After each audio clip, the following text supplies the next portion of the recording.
Back in the late 80s, Honda set up the CRX Challenge Series. Today on Headworks Motorsport, we'll be exploring the story of this interesting championship, as well as getting a fantastic insight into the guest car, which was run by many well-known drivers in the category. We'll be discussing the context of the series and why it was set up by Honda, what these cars are like under the shell, as well as reflecting on the now iconic Birmingham Super Prix.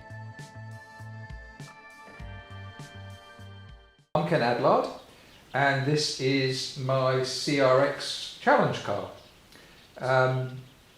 From what we know, there are about 30, maybe 35 of these produced, sanctioned by Honda for a race series in the late 80s, ran into 1990.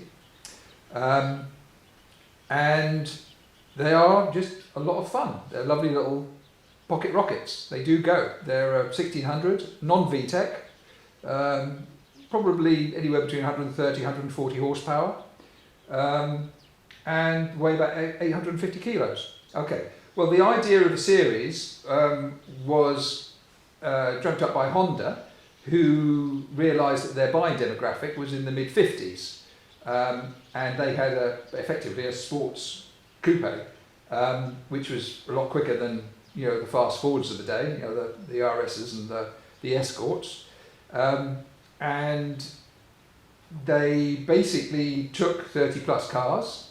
They took all the engines out and the gearboxes. They blueprinted them, put them on pallets, and then they modified the cars for racing. They all seemed to have the same roll cage. They were supplied with fire extinguishers, seats, harnesses, a special strut brace at the front and a strut brace at the back.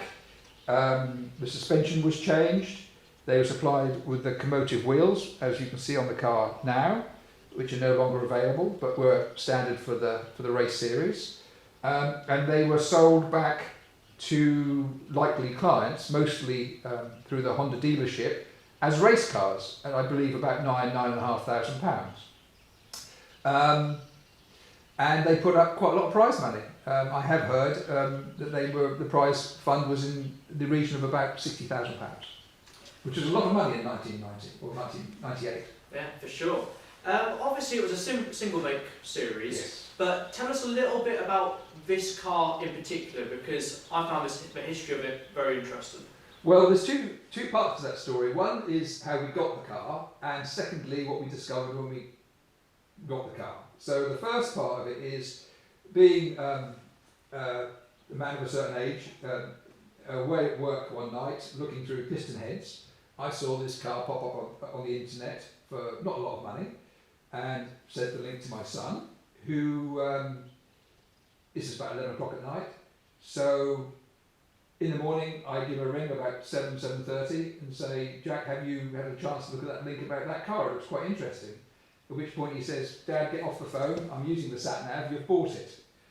He was on his way to collect it from the Midlands. And it transpired that the guy who owned it was Sebastian Vettel's tyre engineer, an employee of Pirelli at the time, I believe, who had just got on a plane to go to Canada for the Grand Prix. He had this car in storage on a farm, and he basically lost the unit. He had to clear the unit out. So the car went up for sale. We were lucky enough to buy it for not a lot of money, and we brought it home, at which point it was covered in sort of household paint. The front end was fairly damaged, but we knew that we had something quite interesting. I presume you'd followed the series before, but did you know much about the car initially before you had to do a bit of digging? No, not at all. We didn't know what we had. I raced previously against one in classic touring cars, and that's the reason I got interested, because they're just light, fun, easy to work on. A friend of mine, Andrew Smith, actually won the championship by turning up to every round in one of these and being the only man in his class and scoring points at every opportunity. We pulled it apart, put it back together again. I raced it a couple of times, classic touring cars, and later in park saloons. Then during lockdown, I thought we'd give it a bit of a once-over. So I started to rub it down and found there was bits of green paint and bits of blue paint on it, and I did some research. And I thought, well, it can only be one of two cars really. That's either number 1 or number 25 from the series. A friend of mine who races knew some people who had raced these in the past, notably Carl Jones, who'd been a guest driver in this car. And he said, well, you'll know if that's number 1 car, because the whole front quarter has been replaced because I got punted into the Armco at Snetterton. And lo and behold, we sent him some pictures and he said, yeah, that's the one. So it turns out we're fairly certain that it's the number 1 car from the series, which was the guest car. It didn't really do very well. Had lots of various people driving it, Formula 1 drivers, and John Watson, and yeah, quite interesting. So luckily I was able to put it back to the original decals and colourways, because the guy who ran it in period is a director of Freem, Motorsport, Tony I think his name is, and he still had all the files on available, so he basically just ran out all the decals, which we put on top of the paintwork once we've done it, and yeah, that's why it's the way it is. It must be really special now having this bit of British motorsport history, because it's maybe not a series that everyone knows about, but it still played its role because you said for reasons for it coming into the UK and being organised. But it must be nice to be on that journey from getting the car in the first place to then discovering more and more about it. That must be cool for you as an owner, as much as it is driving the car itself. Well, I think motorsport history is fascinating. My office has got every motorsport from about 1950 to today. It's always fascinating to sort of see the progression of things, but this comes from a period when single make racing was very popular. Renault 5s, TVRs, Hondas, etc. And I just think that they're just, these cars are out there somewhere. Some have been smashed, some have been modified, some have been scrapped. But as a way to get into racing, older race cars sort of rejuvenated, I think it's a very cost-effective way of getting on track, without spending, a fortune. So, well, the principle was that they would basically race road cars. They'd just make them race ready. So, roll cages, seat harnesses, fire extinguishers. The engine and gearbox are effectively standard. Suspension was changed. They ran on slicks in period, which made them really quite nippy. And they ran forward brakes on the front, surprisingly, because I suspect that at the time that's the only brake pad they could get sort of a race compound for. So they had M16 brake calipers on aluminium brackets, and I've got the set that came with this car. They came with stiffer suspension, obviously because they're running on the slicks, and apart from that, there's not a lot mechanically different to a standard road car. The mods in the build seem to be common to all the cars. I think that was the point. The point was that you got them on track for sort of under £10,000, which doesn't seem to be excessive. And it must be cool looking back. Obviously, this series supported the BTCC in an era that's really looked back on with great fondness. But even more so, raced obviously some great circuits around the country. But for me, particularly interesting, is it took part in the Super Prix. It must be cool looking back on that. You've got plenty of documents and information about it, but then also there's the footage to look back on as well.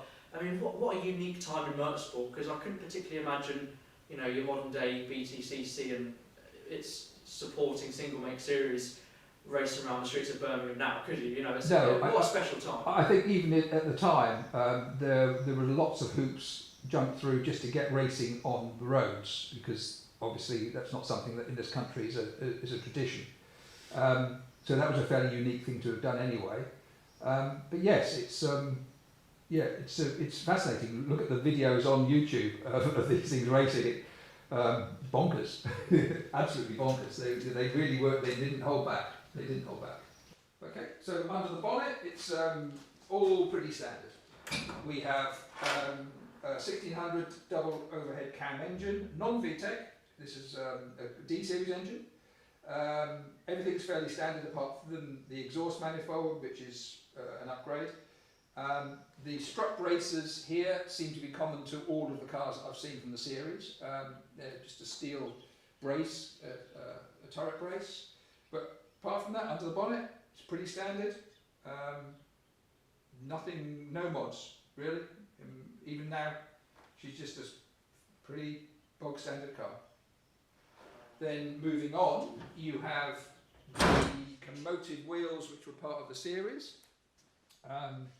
They were supplied, they ran, as I say, they ran on slicks in period. Then inside the car, all the roll cages seem to be the same. I have seen one which had a knee brace bar across, which would be a sensible modification fitted. The ones I've seen, the pedals modifications are the same. Even the bit of aluminium pop rooted to the floor seems to be fairly common.